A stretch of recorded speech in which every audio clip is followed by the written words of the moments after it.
नमस्कार दोस्तों, हमारी आज की कहानी है माँ ने अपने बेटे की करवाई दूसरी शादी, फिर हुआ पछतावा। शादी के 6 साल बाद भी नरगिस और नौशाद के आंगन में जब कोई फूल नहीं खिला तो नौशाद के मन में दूसरी शादी की उमंगें उभरने लगी। परंतु शादी करने के बाद नौशाद जब अपने शहर वापस आया तो एक नई खबर सुनकर उसके पैरों तले जमीन खिसक गई। वह रात कयामत की रात थी। मैं और मेरी बीवी उदास थे क्योंकि मैं दूसरी शादी करने जा रहा था, लेकिन इस बात में मैं उतना दुखी नहीं था जितना वह गमगीन थी। हमारी शादी को 6 साल हो चुके थे। हजार कोशिश के बावजूद हमारे आंगन में कोई फूल नहीं खिला था। इस कमी को लेकर मैं कुछ उदास रहने लगा था और नरगिस की तरफ से मन भी हटने लगा था, जबकि उसके प्यार में कोई फर्क नहीं आया था। वह मुझे भी समझ आती कि मैं नाउम्मीद न हुई, कभी न कभी तो उसकी गोद जरूर हरी होगी। नरगिस को मैंने पहली रात से ही प्यार दिया था। आम पतियों की तरह अपना प्यार जताने के लिए चालू किस्म के डायलॉग भी बोले थे, मगर सच तो यह है कि मुझे औरतों की वफा पर कभी पूरा विश्वास नहीं रहा। मैं तो इस कमी के चलते यहाँ तक सोचने लगता कि औलाद की चाह में औरतें कभी कभी गलत कदम भी उठा लेती हैं। नरगिस एक प्राइवेट फर्म में काम करने जाती थी। क्या पता वह भी खैर, इन बातों की मुझे खास चिंता नहीं थी। मेरे मन में तो अब बस एक ही ख्वाहिश करवटें ले रही थी, दूसरी शादी करने की ख्वाहिश। लेकिन नरगिस से यह बात कहने की हिम्मत नहीं हो रही थी। मैं बड़े ही पसोपेश में था कि तभी मुझे माँ का एक खत मिला। खत पढ़कर मेरा दिल बाग बाग हो गया। उन्होंने मेरी दूसरी शादी करने का इरादा जाहिर किया था। लड़की भी उन्होंने ढूंढ ली थी और जल्द ही मेरा निकाह कर देना चाहती थी।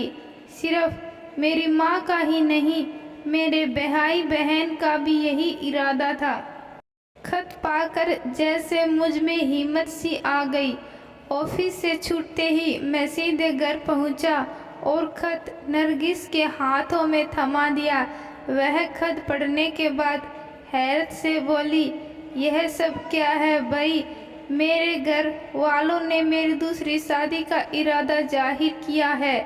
और क्या है? वैसे तुम क्या कहती हो?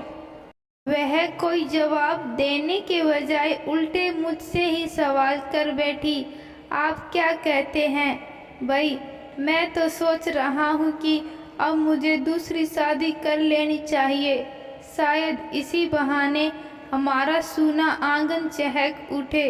इतना कहकर मैं उसका चेहरा पढ़ने लगा।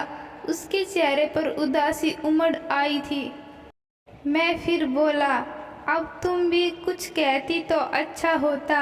मैं क्या कहूँ? जैसा आप बेहतर समझे करे। हमारे बीच कुछ देर खामोशी रही। मैं उसके मुंह से कोई स्पष्ट बात सुनना चाहता था, लेकिन वह कुछ कहने के लिए जैसे तैयार ही नहीं थी।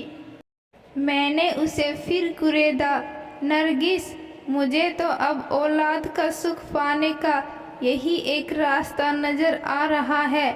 फिर भी तुम साफ साफ कुछ कह देती तो मुझे यह कदम उठाने में आसानी हो जाती।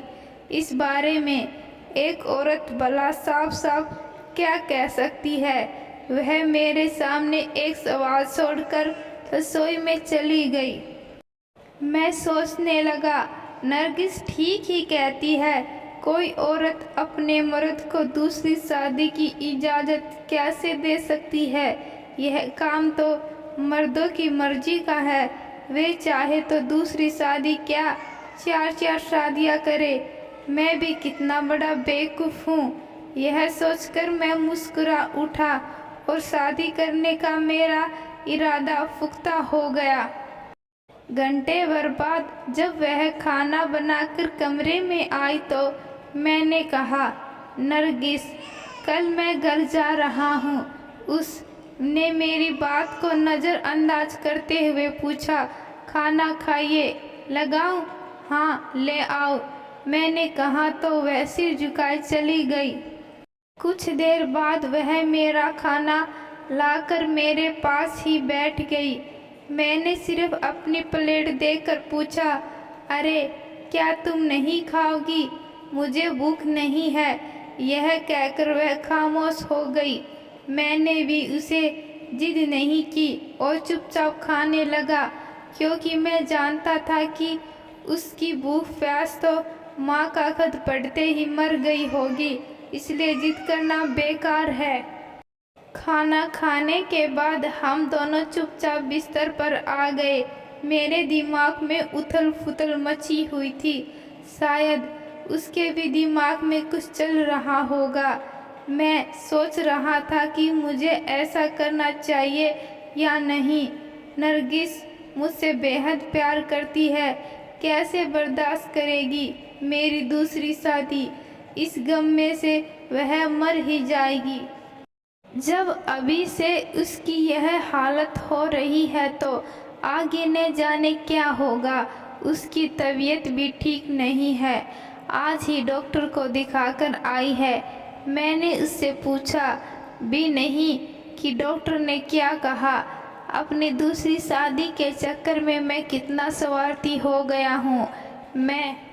फिर जैसे मेरे अंदर से किसी ने कहा, नौशाद इतना सोचेगा तब तो कर ली शादी। अरे आजकल तो औरत खुद अपने मर्द को छोड़कर दूसरी शादी कर लेती हैं, और तुम मर्द होकर इतना सोच रहे हो।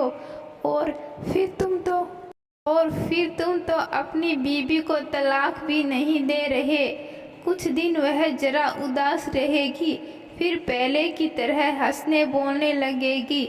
इसलिए अब उसके बारे में सोचना बंद करो और अपना काम जल्दी से कर डालो। मौका बार बार नहीं आता। सुबह आँख खुली तो नरगिस मेरा नाश्ता तैयार कर चुकी थी। उसने मेरी पसंद का नाश्ता, खीर और पूरी बनाई थी। नाश्ता भी मुझे अकेले ही करना पड़ा। बहुत कहने पर भी उसने मेरा साथ नहीं दिया। मैंने उसे समझाया, नरगिस, तुम क्यों इतनी उदास हो रही हो? मैं दूसरी शादी ही तो करने जा रहा हूँ। तुम्हें छोड़े तो नहीं रहा। अगर इसी बहाने मैं बाप बन गया तो तुम्हारा सूनापन भी दूर हो जाएगा। वह खामोश रही, एकदम खामोश। मुझे उसकी खामोशी से घबराहट सी होने लगी और जल्दी से घर से निकल जाने को मन करने लगा। मैंने झटपट अपना सूटकेस तैयार किया, कपड़े पहने और यह कहते हुए बाहर निकल आया, नरगिस, मुझे लौटने में 10 से 15 दिन लग सकते हैं। तुम अपना ख्याल रखना। मैं रिक्शा पकड़कर स्टेशन पहुंचा। टिकट कटाकर एक्सप्रेस गाड़ी पकड़ी और धनबाद से रफीगंज पहुंच गया। फिर चौथे ही दिन फरजाना नाम की एक लड़की से चंद लोगों की मौजूदगी में मेरा निकाह हो गया। वह लड़की गरीब घर की थी, लेकिन पढ़ी लिखी और खूबसूरत थी। फरजाना को अपनी दूसरी बीवी के रूप में पाकर मुझ में जैसे नई उमंगें भर गई। मैंने 20 दिन उसके साथ बहुत मज़े से गुजारे। मेरे परिवार वाले भी खुश थे। नई बीवी का मुझ पर ऐसा नशा छाया कि मुझे नरगिस की कई दिनों तक याद तक नहीं आई। फिर मुझे नरगिस की चिंता सताने लगी। उसके बारे में बुरे बुरे ख्याल आने लगे। फिर एक दिन मैंने अचानक धनबाद की गाड़ी पकड़ ली। ट्रेन से उतरकर जब स्टेशन से बाहर आया तो मुझे डॉक्टर असलम मिल गए। वह मुझे देखते ही लपक कर पास आते हुए बोले, भाई मुबारक हो, मैं कब से ढूंढ रहा हूँ तुम्हें मुबारकबाद देने को। उनके मुंह से ये शब्द सुनकर मैंने सोचने लगा कि मेरी शादी के बारे में इन्हें कैसा पता चल गया। शायद नरगिस ने इन्हें बताया हो। मैंने झपकते हुए उनकी मुबारकबाद का शुक्रिया अदा किया तो वह कहने लगे, भाई सिर्फ शुक्रिया से काम नहीं चलेगा, कुछ खाना पिलाना भी पड़ेगा। बड़ी तपस्या का फल है। तपस्या का फल? मैं कुछ समझा नहीं। मैं हैरत से बोला तो वह शरारत भरे अंदाज से कहने लगे, शर्मा रहे हो? होता है, पहली बार बाप बन रहे हो न, इसलिए। बाप? डॉक्टर साहब आप क्या कह रहे हैं? मेरे समझ में तो सचमुच कुछ भी नहीं आ रहा है।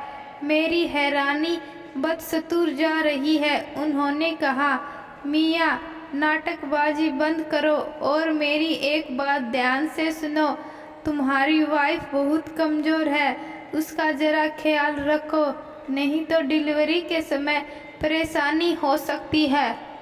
यह सुनकर मेरी हैरत और खुशी का ठिकाना नहीं रहा। हैरत इसलिए हुई कि नरगिस ने इतनी बड़ी खुशी की बात मुझसे छिपाई क्यों रखी। मैंने उनसे फिर पूछा, डॉक्टर साहब आप सच कह रहे हैं? मुझे तो यकीन ही नहीं हो रहा है। वह मेरा हैरानी भरा चेहरा देखकर बोले, क्या वाकई में तुम्हें मालूम नहीं? हाँ मैं सच कह रहा हूँ। यह आपको कब पता चला? जिस दिन तुम ऑफिस जाते वक्त अपनी वाइफ को मेरे चैम्बर में छोड़कर गए थे। मैं तुम्हें मुबारकबाद भी देना चाहता था, लेकिन फिर नरगिस से पता चला कि तुम किसी काम से घर से चले गए हो। मगर ताज्जुब है, नरगिस ने तुम्हें यह बात नहीं बताई। वह सिर हिलाते हुए आगे बढ़ गए। मैं जल्दी से रिक्शा पकड़कर सीधे घर पहुंचा। उस वक्त नरगिस गुमसुम सी कमरे में बैठी हुई थी। मैंने जाते ही उससे पूछा, नरगिस यह मैं क्या सुन रहा हूँ? तुमने मुझसे इतनी बड़ी बात छिपाए रखी। वह कुछ देर मेरी तरफ देखती रही, फिर उदास स्वर में बोली, नहीं छिपाती तो आप दूसरी शादी कैसे करते? इसका मतलब है तुम भी यही चाहती थी कि मेरी दूसरी शादी हो जाए। मैं नहीं, सिर्फ आप चाहते थे। आप ही के दिल में दूसरी शादी की तमन्ना पैदा हो गई थी। एक औरत तो कभी नहीं चाहती कि उसकी कोई सौतन आए। सिर्फ औलाद नहीं होने से हमारा प्यार कम होने लगा था। मेरी तरफ से आपका मन हटने लगा था।